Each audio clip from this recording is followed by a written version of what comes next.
Hey everyone, this is Camfree15 and I'm finally back with another video for you guys. Um for a quick update for you subscribers on the channel. Um but also I guess people are coming across and wanted to check out my Hero Academia reviews.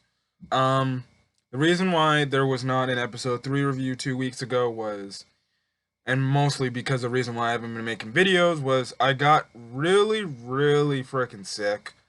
So there was kind of a huge delay on videos.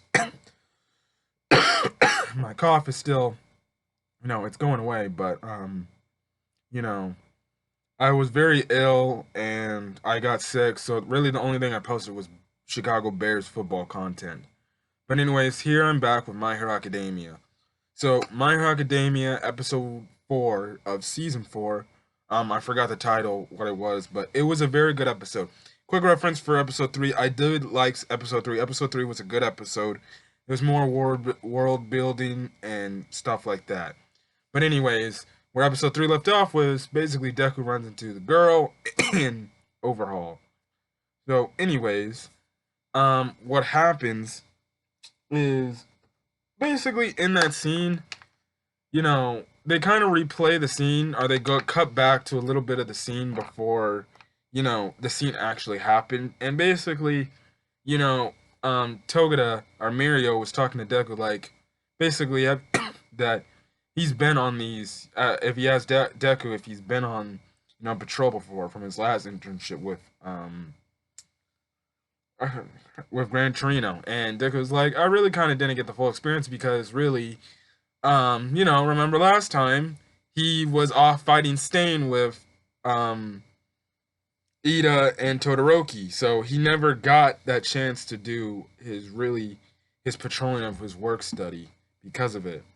But anyways, um, they basically talk about it, and Mario says, "I'll teach you all the basics," and this is where we get the exchange of basically their hero names. As for Midoriya, Deku, he tells Mirio that his name is Deku, and Mirio's like, Deku? That's kind of bland or something like that. But he's like, yeah, but I like it. And then Mirio's um, hero name is Lemillion. And it was something like, you may not save everybody if you can save at least 1,000 people or a million people or something like that. That's what matters most. It was something like that. It was something like that. But anyways, then we run into the girl and Overhaul, and basically the scene was tense from the moment the two went their separate ways. They went their separate ways, and basically, you know, um, Overhaul is basically saying that the girl whose name Eerie or Airy or whatever you want to, however you want to pronounce it, is saying that Airy, or I'm just gonna call her Eerie. Eerie was basically like his daughter. He was telling like Deku and Mirio like, yeah, this is my daughter. Sorry, my bad. Um, so basically, it's kind of somewhat of an interrogation scene and something like that, but it was really tense from the aspect that Mirio knew he had to play it off to make it look suspicious. So basically, Mario, in order not to look suspicious, just basically tells like, "Yo, yeah, we're not really," he doesn't say like, that they're working for Night Eye and stuff like that, but he's just basically saying, "Yeah, we're just getting some practice in the public and stuff like that." So really, that's all in all. And basically, Overhaul's like, "Oh, interesting," and stuff like that. But Mario, at one point, he tells Deku, or at one point, he puts on Deku's mask. Now, I gotta say this. I'm not a fan. I know there's a lot of people who are not a fan of the Deku, rabbit mask, or the mask that the antennae that look like All Might. But I saw it as a good idea because, or I always wonder like, why does he not wear his mask? Because I know he does look cool without it and stuff like that, but with the mask, like, it was good that he did put on the mask because, but even though Overhaul saw Deku's face, I thought about it after all. I'm like, it's actually pretty smart to put on that mask, especially in front of a villain, because guess what? You're supposed to keep your identity a secret at least. Um, or really Deku's the only one who could keep his identity a secret or his face a secret and stuff like that. And it was interesting because say if they had not listened to Overhaul, Overhaul would have probably killed them, or if Deku and Mario got away, he could have realized Deku's face and been like, yeah, kill that guy or anybody he's related to just to bring him out. So it's interesting. I do like to see Deku wearing the mask. I don't mind the mask at all. I know a lot of people are not a fan of him wearing his mask and it doesn't look good on him, but I think he looks really good with the mask on. I like the way he looks it. But anyways, you know, really Deku's assessing all the situations. So after really, Mary says, "Okay, Deku, let's get out of here. Let's go." Deku tries to leave, but Erie's holding on tightly to his costume, and she's basically saying, "Please don't go." And she is scared. She looks frightened, and Deku picks this up from the moment. He also sees bandagers on her wrist, and he further goes on to interrogate Overall, saying like, why is she scared? Why is she trembling? You know, Overall says, oh, she's just because she doesn't want to get disciplined or something like that. She's being disobedient. Another thing Deku tells Overall is like, why does she have this bandages? And and he says like, is she playing rough? And she's like, and Overall kind of like sidetracks him and kind of like, squints his eyes like, this kid's starting to ask me too many questions right now. So basically, he's like, all right, how about this? We go over here into the alley because there's too many people out here and I don't want people to see what's going on. So, Deku's carrying Eri, and basically, Overhaul, Mirio, and Deku are all walking to this back alley. Now, they're talking a little bit about it, and Overall's talking like, man, how freaking, basically, disobedient children can be and stuff like that. Then he slightly pulls, slightly pulls off his little gloves, and Eri sees that, and she just lets go. And basically, after they leave, Mirio basically tells Deku, he's like, no, leave them be, because guess what? Overhaul was seriously about to get physical, and he was going to basically get violent with us. And Eri saw that because she knew she didn't want to see death for Mirio and Deku, because, stuff like that. So basically, Deku and Mirio just let her go. Now, I thought what would happen is, Deku would just freely go and they would just walk away.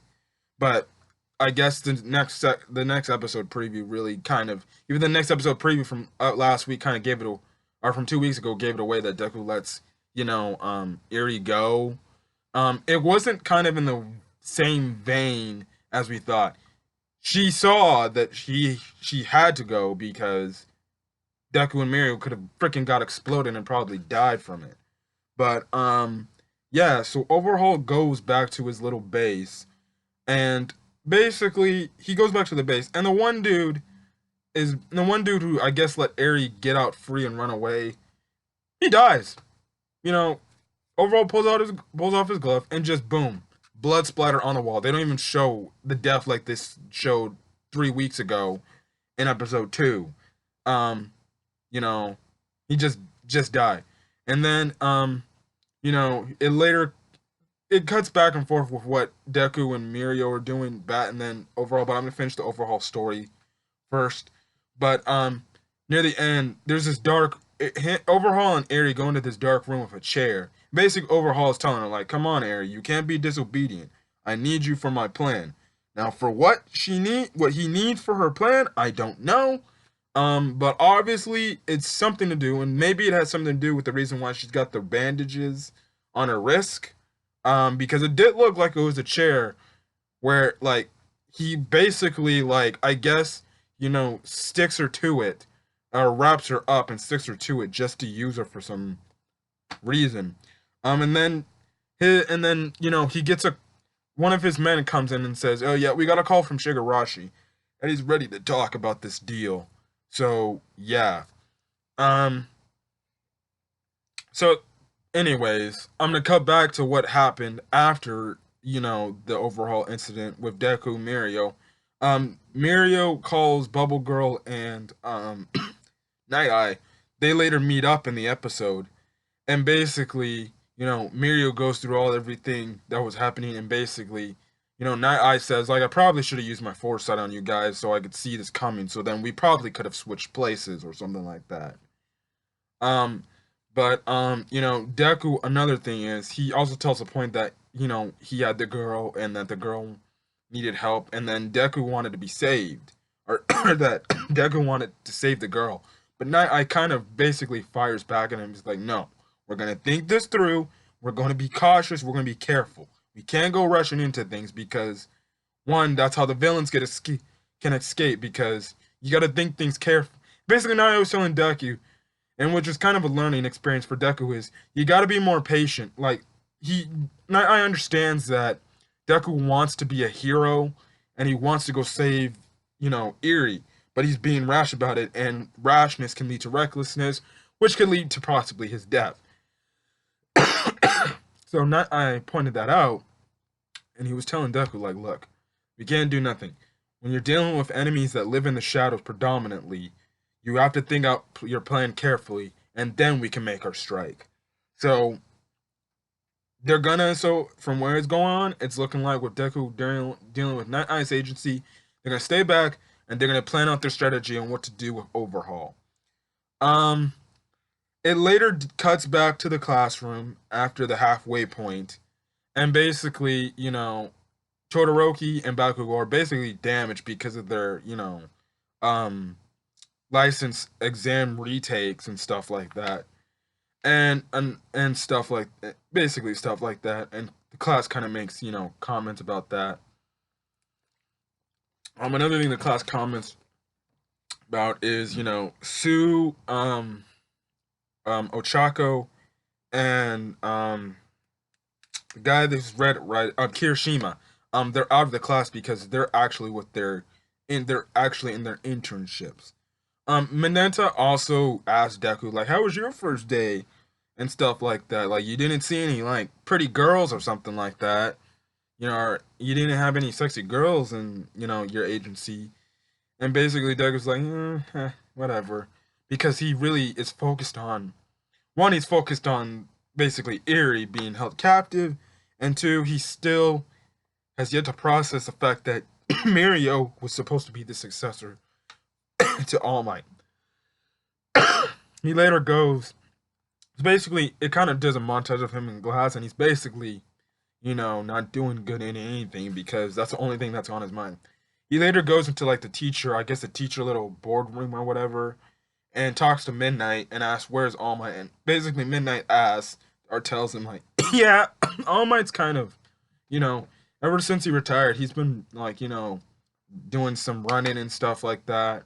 And she was basically saying, like, I think for his case, he should just retire and just rest up. But that's his case, that's his problem. So I can't tell him what to do. So, anyways, Deku finds All Might running, and this was the one scene in my you know, my episode in my season 4 preview that I thought would be a big scene, and it was a very big scene. Now I thought it was gonna be a big scene for a different reason, like All Might telling Deku, like, look, I'm not here anymore to help you anymore. I got no powers. I can't help you. You have to do this on your own. And I thought this scene would appear later on in the series. I didn't expect we'd get this scene in the 4th episode. But, from what I said, that's what I thought in my season 4 preview. This was totally different. Basically, Deku tells, All Might, look, tell me everything. Not as a fan, but as your successor. I need to know, why did you want Togeda as the successor, and why did you choose me instead? And basically, All Might and then also Deku asks, like, what was the reason why you and Night Eye had this falling out? So basically, All Might basically tells Deku, look, well, I'm gonna get into the Togeda stuff first, before I get into, like, the falling out. The reason why, and it kind of ties into Togeda, so I guess I'll do it. The reason why All Might and Night Eye fell out is Night Eye uses foresight on All Might, and he saw like the future of All Might and stuff like that. And because All Might, I was coming back. All right, he was being after being hospitalized from I guess his last fight with All for One before the final fight they had. This is one where he suffered his injury. If you guys wanted to know, he was basically like saying he was basically rebelling and he wanted to go out there for the people to say that he's here and it's all right to have smiles on their faces. But Night Eye was like, no, you need to retire now. Your injury is serious, and also, you need to look for another successor right now.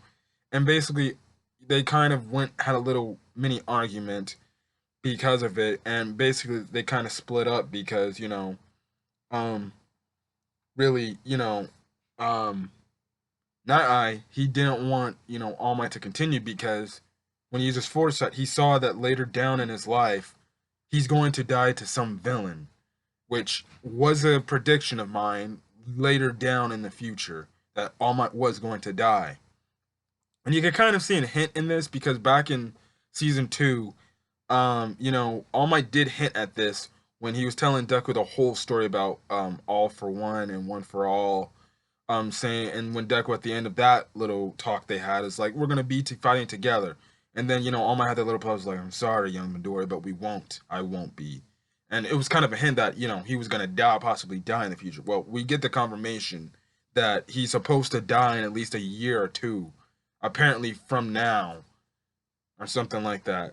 Now, it blows back Deku, and basically the reason why, and basically Nezaru, the principal would let him, come to the school, and he did have Mirio all set up ready to talk to. But the reason why, basically, Mirio didn't inherit One for All, was basically because All Might ran into Deku first, and the iconic scene of him getting the powers, or him getting the chance to be the successor and stuff like that, and it just broke Deku's heart because he's like, All Might's gonna die, and basically, near the tail end of it, Deku's like, look, I don't care, stuff like that. I don't want to, basically do this basically change the future with you. And basically Deku goes on the aspect like things have had to have changed for you to have gotten this far for you, All Might, and stuff like that. And basically All Might gives this speech basically saying, I will be next, basically I will work with you, Deku, to change the future. Now he's not gonna get physical or anything. It was cool to see him in his muscle form again, even if it was for a short second, but that was a powerful scene, and stuff like that. And basically, it's funny at the end. Basically, Deku asks like, "Why don't we go see Night Eye to see if the future has changed?" And basically, All Might was like, yeah, let's not do that. I'm not gonna go see him," and stuff like that. So it was a very good scene, and it was a very emotional scene at best. One of the best scenes in My Hero Academia as a whole, if you ask me. And I think this is where it's like, I guess it more is a confirmation of the aspect that um, All Might will basically start to mentor Deku a lot better because he knows he's gonna be on a short time limit. Now I think he's going to still be alive, but I think he will be alive till like I guess the final saga or final season of My Hero Academia. That's what my prediction is when he'll die. I say he'll die in the final season of My Hero Academia against maybe Shigarashi, and Deku's gonna have to fight him to basically eventually become the world's greatest hero.